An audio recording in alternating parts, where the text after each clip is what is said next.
Welcome back to another episode of Front of the Class, Real Stories from Real Educators with Paddy Bailey, our real educator today. And Paddy, can you introduce yourself? How do you describe yourself to other educators in the profession?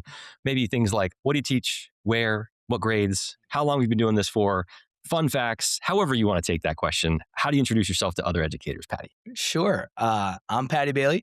I am a elementary PE teacher. I teach grades K through 6. I've been doing this for about 10 years through a couple different buildings. I'm at my current building for 3 years, Rensselaer City Schools in upstate New York. And a fun fact about me is I did my student teaching in Australia. So that was a really fun experience for me. And, you know, I guess if I was introducing myself to other educators, I would just say that, make sure you're saying phys ed instead of gym class, because otherwise we got a problem. I don't want any problems, so we're going to No, keep it's calling it okay. phys ed for the rest of this episode. No problems with Australian Paddy Bailey from down under. Yes. All right, well, perfect. Well, I'm curious, what got you into this profession in the first place? What drew you to it? How did you end up here? So, actually, I think it kind of starts for people different ways, but for me, we always hear this in education, like, that one person that made you fall in love with, education, and just, it wasn't even what they had to do with teaching, but how they taught and how they cared about you. And, I think specifically about a few teachers, but the person that comes to mind most for me is, Scott Sabrin. He was actually a football coach of mine. He wasn't a teacher, and he was a teacher, just not my teacher. And he taught history. So I think when I was like probably 15, I was like, I'm going to teach history. Like, I really like helping other people. I have always had a knack for it, and I'm going to go teach history. And then as I got a little bit older, I was like, well, maybe I want to be, you know, in PE, or maybe I was thinking about coaching college football. I was like, maybe this is, I find it funny because as I got older, we always talk about how, like, don't use education as a path to coaching. And when I was younger, I always had thought it that way.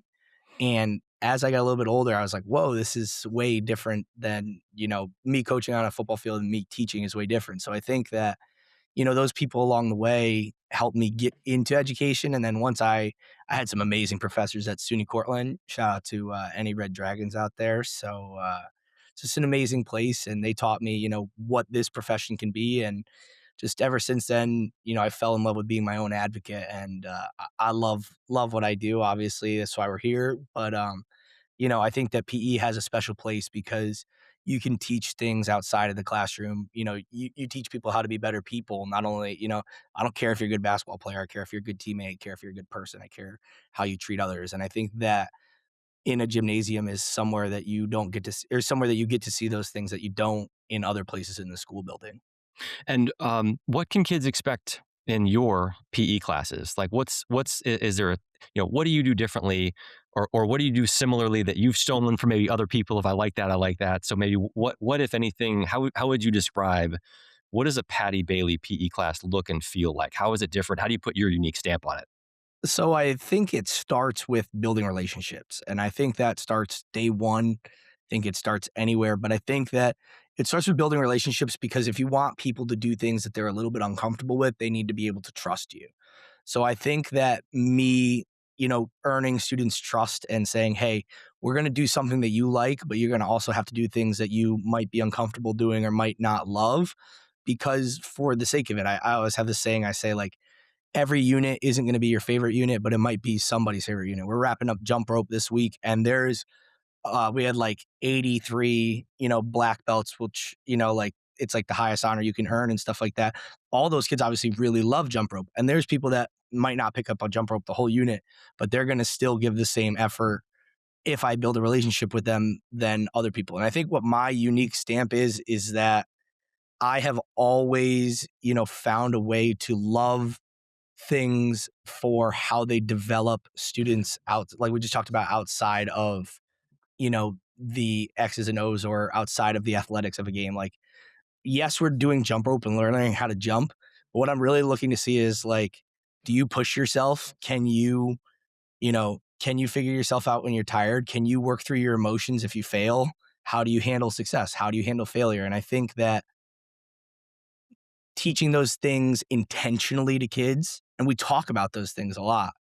We talk about, like I had a big talk with my third graders today about how our goal this unit was like, we had some issues in the beginning of the unit of like kids not getting along at a certain station and saying like, I'm not at recess. There's other people that aren't at recess. Like you're going to have to grow up to be a person that either somebody wants to play with on the playground or somebody doesn't want to play with on the playground.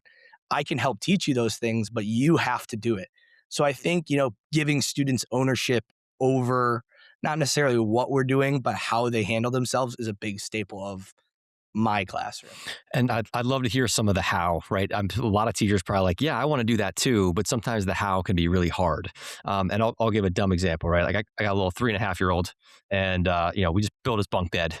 And sometimes, as going to bed, he'll take his shirt off and he likes to try to throw it and land it like on the curtain rod to see if he can can I get it to land right in that spot? And sometimes he doesn't do it. And then sometimes, it's a 3.5-year-old who's, oh, I can't do it. Right. I'm like, do we say that? No, we don't say that. What do we say instead? I haven't done it yet. We're just practicing. Do you want to try again? Because again, I'm trying to also help cultivate that mindset of like, okay, so you didn't get it on the very first try. That's okay. Like we're practicing, we're trying to build that muscle. So I'm curious, like, how do you go about that? It's easier said than done. If there's a kid who it's jump rope class, they're tripping over their feet, they don't like this. Mr. Bailey, I don't want to do this anymore. Like, how do you actually approach that and encourage them to keep trying, and especially doing something that maybe they aren't gifted at, or they don't like, or they don't want to do? Like, how do you actually encourage that trust? Like, what are some examples? Like, has anything even come up this week of like, Yeah. how did you approach that with one of your students? I think that it's not to sound like a broken record, but again, for me, that really comes down to like developing the relationship. Like if kids know that you care about them, they're going to try harder things. Like I have a student today who was like, oh, I'm never going to get over, 10 jumps. And I just reminded him, I said, I walked up to him and I said, hey, listen, I said, I don't care if you're a white belt or a black belt. The way that you work is what I care about, like, so I think that falling in love with the process over the product, especially like the way that youth sports is. And I don't want to get into that discussion, too much with being in education, but like we're so obsessed with winning tournaments at 8 years old, we forget that like the goal is to make a well-rounded individual. So I think that getting kids in PE, especially to fall in love with the process of like, hey, you might not be able to get 10 jumps, but 2 days ago you couldn't get 5 jumps and now Yes. you have 5 jumps. So I think setting those small milestones. And I think the second thing that is really powerful in my classroom, and I think that a lot of other educators can take away, find students you can trust to be the good to other students. So like today with my fifth graders, it's the end of the unit. Normally I would count their jump ropes for them and they would, wait for a minute or two and then I'd count. I said, hey, find a partner. If you're a black belt, go find somebody and count for them and work with them. And if they need help and stuff like that. So just finding, and that might change from unit to unit.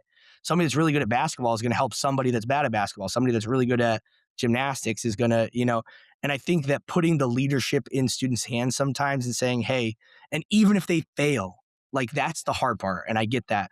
Well, I don't want to go through all this and then the product doesn't come out the way. But the product was never the goal. The Yeah. goal for me was never to have 100% of black belts. The goal for me was to have 100% of kids that feel better about their goal setting and feel like they accomplished one thing. And I think that, sometimes, especially, this as we get older, and I have a 3-year-old too, so, or about to be 3-year-old, I feel the same way. It's like, you don't see it until you have kids, and you just have to remind yourself that like small victories, especially to a smaller person, are such a building block. Like I would be willing to bet that any of these Olympians that just competed, weren't perfect when they were 8, but 8-year-olds don't know that. So you have to really be explicit about, hey, like failing in here is expected. Like it's going to happen. If you're making 100% of your shots, we're playing basketball in a couple weeks. If there's a fifth grader and he makes every shot, like I'm going to go call somebody and say, hey, he needs to go be on a basketball team or something, but it's not going to happen. Like we have a big talk all the time. Like Steph Curry is one of the best shooters in the world. He shoots 43% from three. He Yep. misses 6 out of every 10 shots. We need to start focusing on the process. And that can carry over to the classroom for anybody that's listening to this and isn't a PE teacher. Like, yes, your final goal, especially, and it's harder in the classroom because there is state testing. I don't have to deal with things like that. And I understand those barriers that you may have, but when you have some time, like set up a project, even if it's a group project, have them create something, but your goal isn't to get them to create whatever it is at the end. Your goal is to see how they work in those groups, how they push through, what is their goal setting, what is it like, and what that looks like in your classroom might be different, but watch the process of what they're doing, and that's what you're grading. Don't have any rubric for, do I have summative assessments at the end where I'm like, hey, can this kid throw a baseball? Can this kid? Yeah, of course I do. But for me, what matters is, like, how were they to their group mates or teammates? What did they look like when they failed? What did they look like when they succeeded? Were they the kid that cheered on their teammate when they scored, or were they the kid that was like, oh, whatever? Like, so to me, those are things that are really important to me and that you can put in the classroom when you start focusing on the process of where you're going rather than the product of it.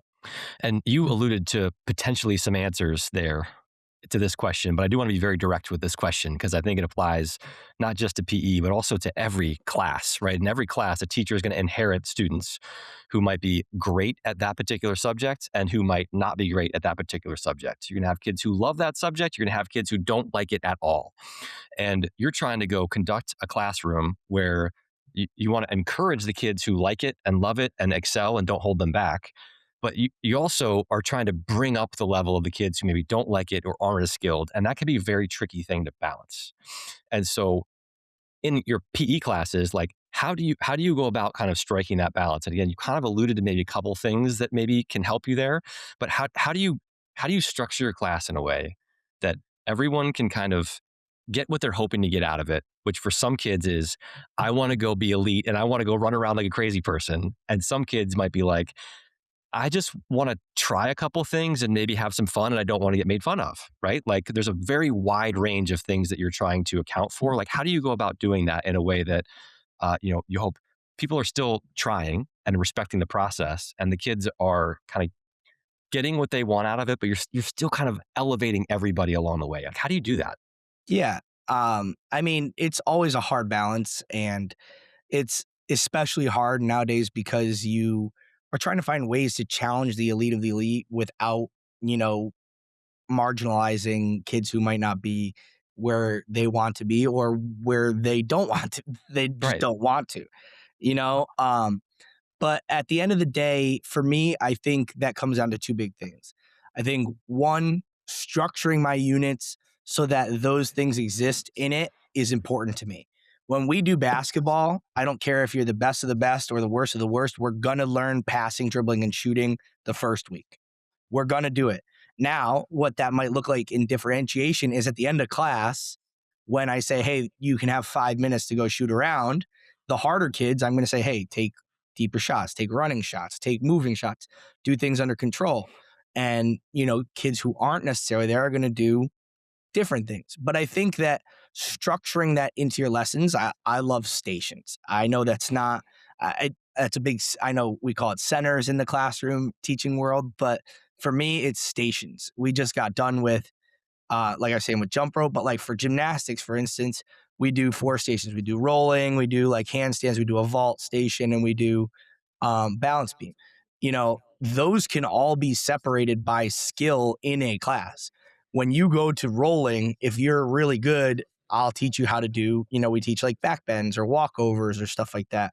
And if you're not so good, you can do simple rolls like a log roll or forward roll. So you're still achieving a goal. You're still achieving what you would want to get out of it. And you're still challenging the higher end when you can. So I think being as, implicit as you can with putting things into your lesson that help you challenge them and saying, hey, that might take an extra minute sitting down. Hey, I know that this class is coming and Johnny's going to get mad if he's on a bad team.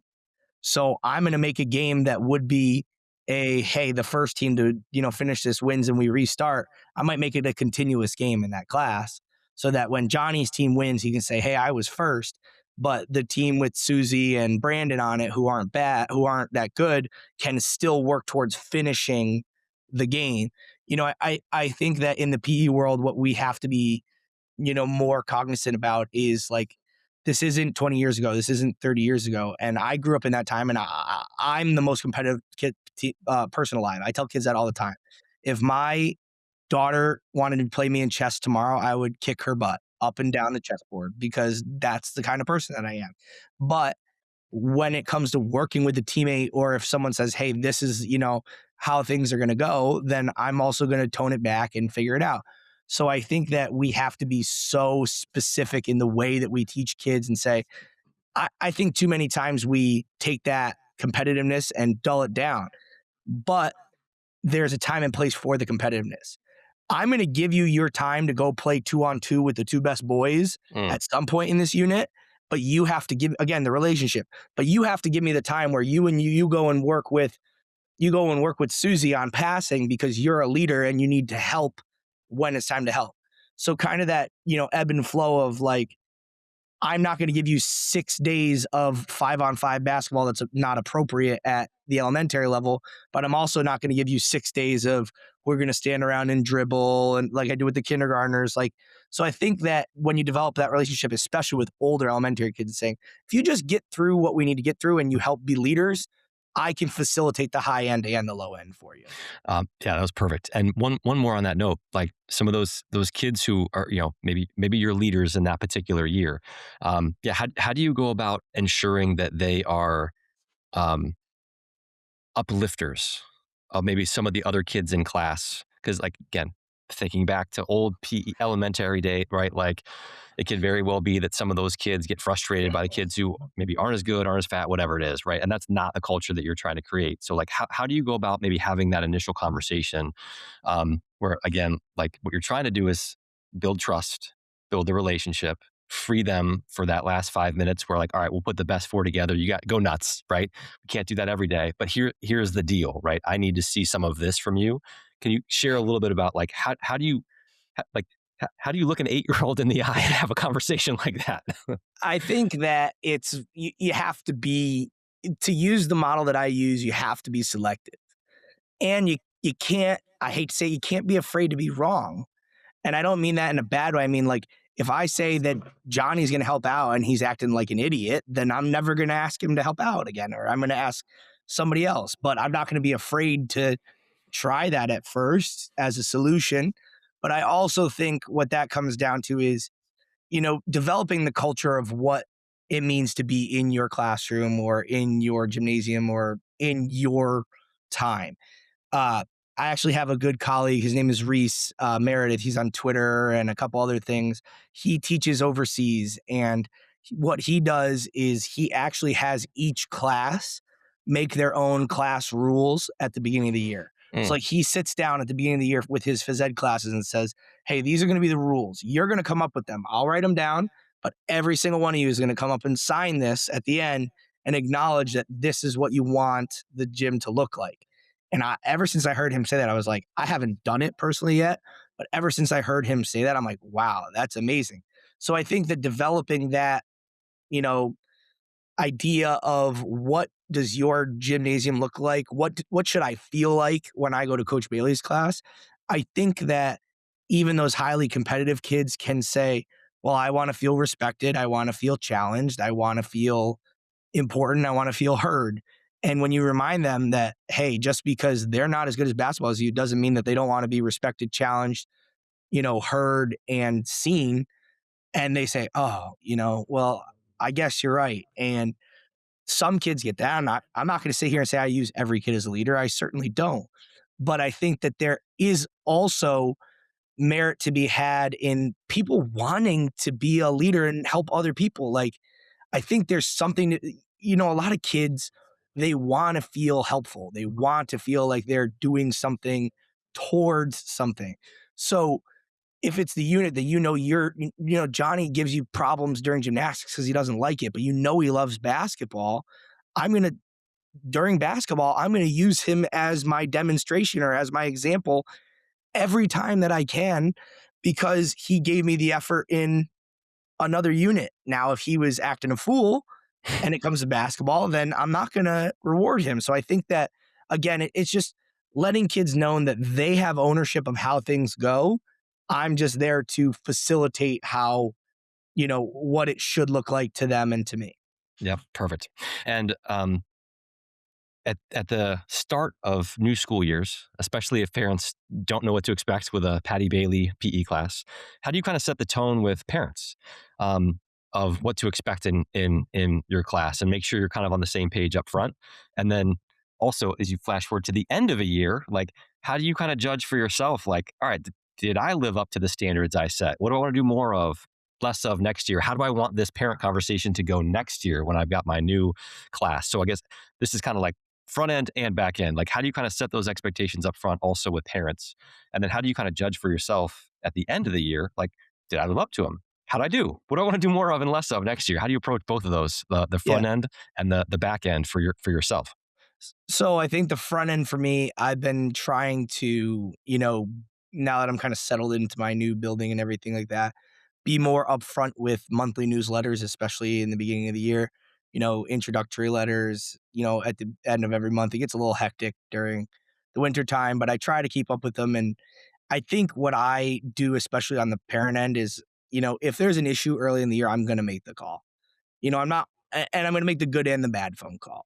I've been trying to get better about the good phone calls because I feel like as educators, we don't make them as much as we should. But I want to know, I want parents to know that I'm an open line of communication. Whether they want to respect that or not is, up to them at that point. But I want them to know that, this is how we're going to do things around here. And this is a deal. And I think the way that I structure my units, I think when we get to our before Christmas break unit is always bowling. And it's like the big, I call it the big section because we do bowling in December, gymnastics in January, and uh, jump rope in February. And that's like the huge, we go together for a lot of classes and stuff like that. So I think once parents hear oh, they're doing bowling, or we post a lot on our we have a really great IT guy. Shout out to you, Jason Adams, if you ever listen to this. He posts a lot on Facebook on our school page whenever we have an event, or we actually just hosted an after school jump rope event 2 weeks ago. We raised $250 for our program. So second year doing that it's been awesome. And I think on the back end for me, the biggest reflection is I try to talk to parents when I can, but just reminding them and saying to myself and to them, and that this isn't, and if it is you, it is you. I'm not here to talk ill will on any teachers and how you do things. What works for you, and what works for me works for me. And I hope one thing I do can help you, and I hope one thing you can do can help me. But at the end of the day, I'm not the teacher that's going to play dodgeball every other day. I'm probably not going to play dodgeball maybe once a year, if that. And I'm not going to play basketball every day. And I'm not going to do because again, I care way more about students becoming leaders and becoming constructive members of our team than I do for them to be elite athletes. I'm the varsity baseball coach here and the offensive coordinator for varsity football. Do I get in kids' ears that are really good at hitting and dribbling and catching a football? Absolutely, I do.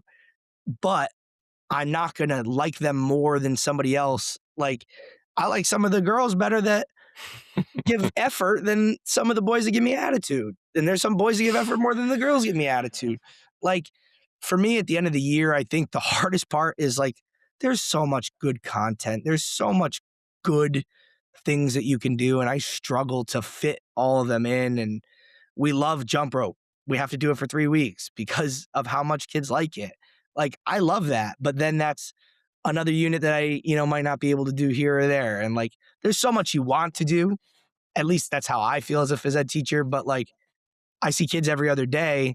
I'm not doing a 1 week unit. I want to do 2 or 3 weeks so kids get, 5 or 7 classes or something, because you're not really, if I teach you volleyball for a week, you're not really going to learn striking. You're not really going to learn, how to be a team or how to do this or anything that I'm trying to teach you in a unit. So I think that sometimes the length at what I have to teach things, and I'm sure it's similar in the classroom, when you're teaching math to second graders, you're not going to spend, this is bad because I don't know what math they're teaching in second grade, but you're not going to spend 1 week on fractions and then be like, hey, fractions now. So I guess that would kind of be the the description for me is like, I always find it hard at the end of the year reflecting back, not on how we did, because I always feel like we did pretty well, with the exception of a year or two. But it's always like, what could I taught tennis for the first time last year. Oh, And cool. I have since last year, I've been like, okay, how can I do this differently? And those are always the things that get me, especially with parents at the end of the year where they're like, well, will you do this or can you do that? Like, I would love to. I just got to figure out how to squeeze it in and stuff like Yep. that. And early in that, you mentioned, especially early in the year, having phone calls with parents. Sometimes when there's something bad to report, but also sometimes when there's good. Can you share any examples of those good phone calls? Anything rise to the top that you have talked to a parent, especially because that's probably the best part of their day because they're expecting, oh, geez, what did my kid do? And then it's actually a good thing. Can you share any examples? Yeah. I called, this mom the other day. She has two daughters in her school. And I just was like, hey, I just want to let you know that, such and such have been doing a great job in PE. Their effort is great. They've been trying really hard. And especially like one of the daughters is someone that might have a tough time every now and then. So to hear that is something uplifting. And actually, one of my favorite times of the year is coming up. And uh, I'm part of New York State AFERD, which is like Alliance for Health, Physical Education, Recreation, and Dance. It's our state organization. You might know the national one is SHAPE. But I'm part of like our Capital Zone chapter. I'm our secretary, and we've been for, I want to say it's almost close to 30. It's got to be a little over 30, maybe 40 years now. We do an elementary leadership awards. So 10 fifth graders from each building basically get selected by their PE teachers and go to an award ceremony. And that phone call is my favorite phone call to make. Like, and I know that sounds cliche because they're the leaders in your class anyway. I got to tell, one of the leaders' moms the other day. We have not quite picked them yet, but I know I'm going to pick her. Like I've already written it down and everything like that. I said, "Hey, you're going to get an email from me," and she said, "It's so funny that you say that." She goes, "I said, hey, you're going to get an email from me," and she goes, what happened now? What do you mean I'm Yep. going to get an email from you? And I'm like, this is going to happen in May. Go get a nice dress, And she's like, "Oh, really? That's so." Awesome. That's so kind of you. And I'm like, I didn't do it. Like you, your daughter did that. And I think that I would always say if you're having a tough time, if you're in a rut, especially, we talk about burnout all the time. If you're in a rut and you want to turn your week around, make a Wednesday habit or make a Monday habit. Oh, you don't like Mondays? Every Monday, the second you are done with school, sit down for 5 minutes at your computer, pick one kid and just call them and say, hey, I just want to tell you your son, daughter, granddaughter, whoever is doing great in PE. And, that's how we do things. And like seeing parents come to our jump rope night and being like, oh, I didn't know like my kid could like do this or enjoyed this and just things like that. I think they kind of talk about the good moments in education. Those are definitely some of them. Yep. Make that call. Spread the love, Yeah, especially on whatever day you having a tough day or you're feeling down. Just go spread exactly. some love. You mentioned that, and I don't remember the New York version, but the Shape kind of organization. And can you share a little bit about kind of how did you get involved with that organization, and maybe to other educators out there who are like, hey, how do I tap into opportunities to learn and explore with other people in the profession, or get grants, or maybe shape policy, or like how do I get involved in things maybe beyond just my school? Can you share a little bit about your approach to that and um, how you might share with others why that can be beneficial? Like, what have the benefits been to you by getting involved in things beyond maybe just your class or just your school, but getting involved in some of these other organizations? As far as New York State AFERD goes, I can say this very bluntly and directly. There is not a single thing that I have done in my professional career that has meant more to me than being a Hmm. part of that organization. And I can say that very bluntly. I think And I gotta what, ask, why? Why? yeah, yeah, Like yeah, no, no, I got that you. was an emphatic statement. What has been so great about that? Yeah. So basically, for me, it starts with when you're in New York, at least. I can't speak to other states, but New York has a very close relationship with all of their professional colleges. So colleges that have physical education, Cortland, Brockport, Manhattan, Sage, and there's a few others. Sorry if you're listening and I missed you. But for me, when I was in college, I had kind of heard about it. Like But all it took was for me to get to one conference. Like I went to one state conference, and you just see like the passion of the people that are there presenting, and you're like, whoa, like this is way different than like my wife always says to me, she says, if I had a PE teacher like you, I would have loved sports so much more than I did. And, God bless her. I love her. Like that almost tears me up because I'm like, there's so many educators that are like that anytime I go to these conferences. So, I had a student teacher supervisor, Barb Wurs. I'm still very close with her. She's still part of our organization. She was like, come to a meeting, come to a meeting. She was on me, come to a meeting. And we have our local meetings like the first Monday of every month. And I went and I took a break for a little bit just because I was actually not teaching PE. I was coaching football somewhere, and it was a while away. I couldn't get there. And then the second I was actually thinking about, I was like, I don't know if I'm cut out. And then again, she called me, hey, I haven't seen you in a while. Come to a meeting. Come to a meeting. And I just there's so many amazing educators that can give you so much, whether it's not even just a letter recommendation, but bounce ideas off of, talk about what makes their programs great. What I've made access through grants. I've gotten over $1,400 in grants just from New York State AFERD so far. Like we haven't even talked about the big one that I know we're going to talk about soon. But like I've presented at state conferences. I'm presenting at our local conference for the third year in a row. And I've always gone of it with the approach of like education.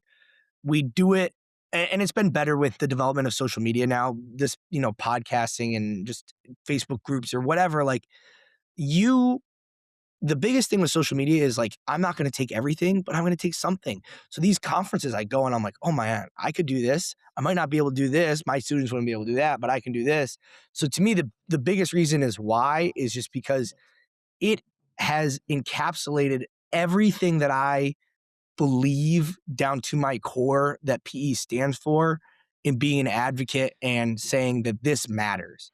This matters to me. This matters to people. And if you're an educator I'm going to go drop my kids off a gym class and go run them around, I really would encourage you to look at some of these higher level, PE teachers and, just check things out and talk to your building's PE teacher, because I'm sure there's not great ones out there, but I'm sure there's a lot of great ones. I know there's a lot of great ones, and getting involved in your state, if your state has a level, but also in the national level. I've never been to a SHAPE conference. I'm probably going to go next year. I'm not going to go this year in Kansas City, but I believe next year is North Carolina, like Raleigh, North Carolina. And I've been kind of like looking at that, either presenting or just attending, because now you're not just connecting with people from your state, but you're connecting to people all over, like Open Phys Ed. I don't know if you ever heard of that. It's basically an online physical education network. It's like a huge, network of PE teachers. And Aaron Hart, who's one of the founders, he actually like started it when I was at Cortland, and I got to be a TA in a class with him. And now we're here 10 years later, and I'm like, hey, can you believe like how many people this reaches? And whether one person hears this podcast or 100 or 200 million hear this podcast, it doesn't matter to me. But if one person hears it and says, wow, I'm going to go join, or I'm going to go try something like that, that's what matters to me, because it's infectious. You know that when you care about what you do and who you do it for, other people care.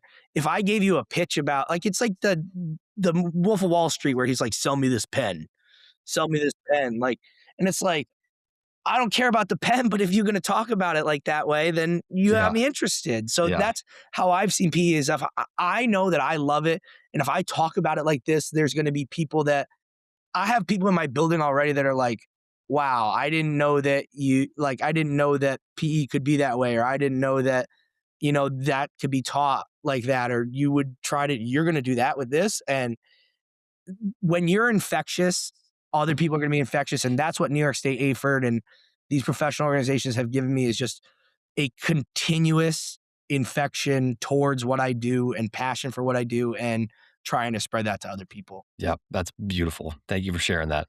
And you did allude to there the big grant, which thankfully you did share with me a little bit ahead of time, that you were able to go and raise a $10,000 grant to teach your kindergartners how to ride bikes and get bikes for them to be able to ride so that you could teach them how to do this. How, how did that come about? How did that happen? How did that opportunity present itself? How did you go apply for that grant? How did you even learn about it? Like, how did that whole thing? First of all, I mean, congratulations. That's incredible, right? You got like this was not just something you inherited that you were able to continue. You created a system where at school your kindergartners can now ride bikes and learn how to do so because of something that you did. So congratulations and Thank kudos you. because that's awesome. How did that happen?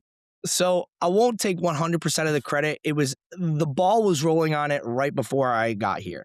So I did have a lot to do with getting it secured and making sure it was done, but it was actually something that was kind of rolling before I got here. But so basically, we have a health partner in upstate New York, CDPHP. I'm not sure if they're a nationwide brand. They might just be they're a healthcare provider in upstate New York, and they had reached out saying like they were going to give local schools, funding for different programs. So when I got here, actually, I had said, so I had another teacher come up to me and say, "Hey, have you ever thought about, doing a bike riding program?" And I said, "Yeah, that would be awesome." So I started kind of like But getting but like online. I need some bikes, right? Yeah. I started getting online and, like, seeing, like, would people donate Yeah. bikes? How do they do this? I kinda, like, again, reached out to some people in, like, near Sanford. "Hey, what do you do for this?" We found a program called All Kids Bike. It's a, nonprofit, program that they do for, kindergarten and pre-K learn to ride. And so what we secured with our 10,000 is 24 Strider bikes. So basically what a Strider bike is it's a bike with no pedals. And so you're teaching balance. The whole idea of the program is you teaching kids how to balance. So basically we do 2 weeks of balancing or a week and a half of balancing, and then we throw the pedals on. And I think that grant writing is something that is really cool and it's really hard. And I'm going to shamelessly plug Kate Davis, who is Phys Ed Girls on any social media platform, probably one of the most popular PE teachers. I just so happened to be one of her coworkers about 5 years ago, and we've stayed close ever since. She actually offers a course on grant writing and Mm. PE. So if you're a PE teacher, she offers a great, I think she's up to like something like $26,000 worth of grants over the last 2 years for her school or something like that. Like crazy what she does. So I'll plug her in here. But yeah, I mean, the program itself is amazing. I was our first year last year. And, it was funny because we were like, "Hey, are we getting the bikes? Are we getting the bikes?" Because they kind of put you in limbo for a while. And then finally in January last year, they were like, "Hey, we're getting the bikes." And I was like, all right, awesome. Like, so we got the bikes and they actually got them for our pre-K kids too, but they get trikes. So our pre-K teach we don't have pre-K PE, so our pre-K teachers are just doing that with them. But what an awesome another unit where you're like, I don't want to sound like, super emotional, but like you watch a kid learn how to ride a bike and you're like, or you talk to a parent and you say, I have a parent who's an ENL parent and she like in English came up to me and was like, "I can't believe you taught my son how to ride a bike." And I was like, you talk about the power of something like, I wish every school had, the funding or got the grant funding. If it's something that you're interested in writing the grant for, or a lot of times they do, like if you live in a more affluent district than I do, you can, raise the money obviously and stuff like that. But it's a program that I would highly recommend and we're hoping to do for lots of years to come. It's funny because I have like sixth graders that are like, "Why don't you have bikes for us?" I'm like, "Where am I putting 24 full-sized bicycles for you to ride around the gym and hit each other like bumper cars?" So And you already know how to ride a bike. What are you like? exactly. We're not gonna go ride to like the local gas station and pick up some airheads. I know that's what I was doing I when I was do in sixth see grade. Like, I would love to get there, but, a lot of schools for their culminating activity for the unit do, like a bike to school, mm. which would be really cool. I don't know if we could, but that I would love to one day do that. So I'll put it in the universe. We'll see. Well, congratulations on what you were able to secure for your pre-K and your kindergartners to then have that experience where a parent can have this experience of like, oh my gosh, my kid can ride a bike now. Like, thank you. Like, this is amazing. I'll transition now to some more like rapid fire kind of quick hitter questions as we get close to wrapping up. And I'll start with one that was a proud moment, but I'm curious, like, do you have a proudest moment in education? And if so, what might be the one thing that you might want to share as just like a proudest moment looking back that maybe still makes you light up or smile thinking about it? Uh, I would just say my proudest moment in education is anytime a kid tells me that I'm their favorite class of the day. I will Mm. never, ever, I will never get sick of that ever. And it makes me light up anytime that ever happens. So I don't know if I could pick one, but that's definitely one that brings a lot of joy to me. That's a good one. What would be the number one piece of advice that you give to someone who is maybe navigating their very first year as an educator? Um, like again, let's say you got one shot. Like what are you telling them, advising them? What offer of help or advice might you give to that person? Take what makes you special and make that the basis of your program. Mm. Don't try to be other people. Don't try if you don't want to do a lot of new things, don't. Do what works for you. If you want to be simple and plain Jane, that's fine. There's effective PE teachers that do that. There's effective PE teachers that cut and laminate letters and numbers and all this stuff every day. But take what makes you special. Like I think my ability to build a relationship with someone is what makes me special. And that's the basis of my program. So what makes you special and what makes you the person that you are, that's what you want to build yourself around, especially if you're struggling in your first year. Thank you for sharing that. What do you think is the single number one best thing about this profession, education, to you?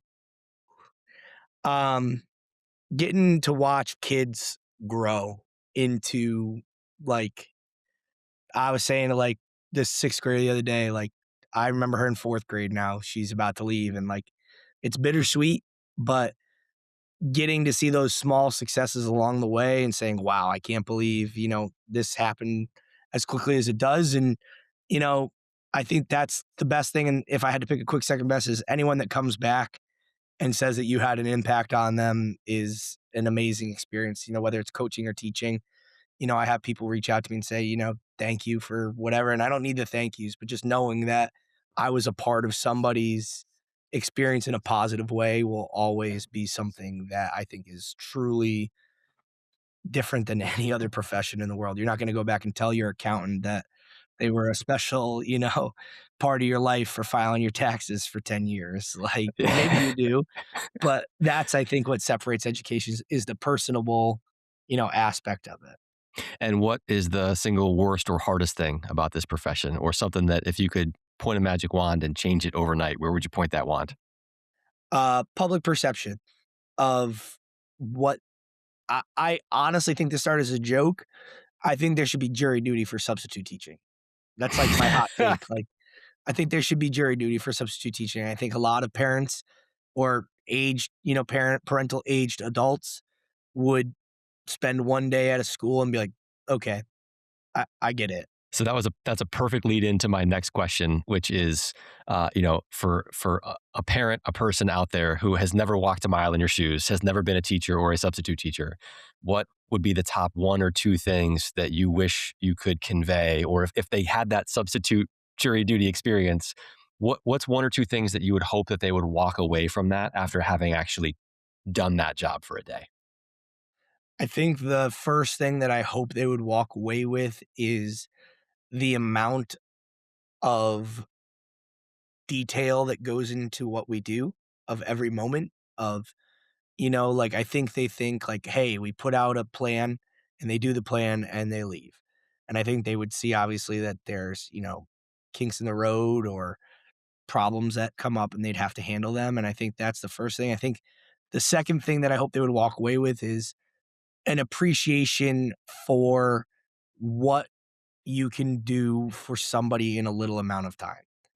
Because they would come in and substitute, and there would be a kindergartner that said, I love you, Mr. B. Thanks for helping me with this. Open my milk box.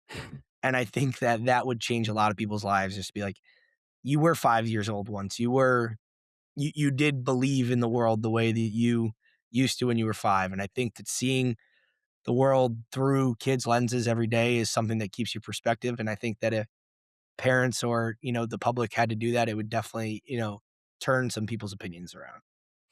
And last question, any final words of wisdom, which could be something new that we haven't had a chance to talk about yet that you just got to get off your chest, or it could be something that maybe you already shared that is just so important. We got to go underline and highlight that one and say it one more time. So, any new or repeated last words of wisdom?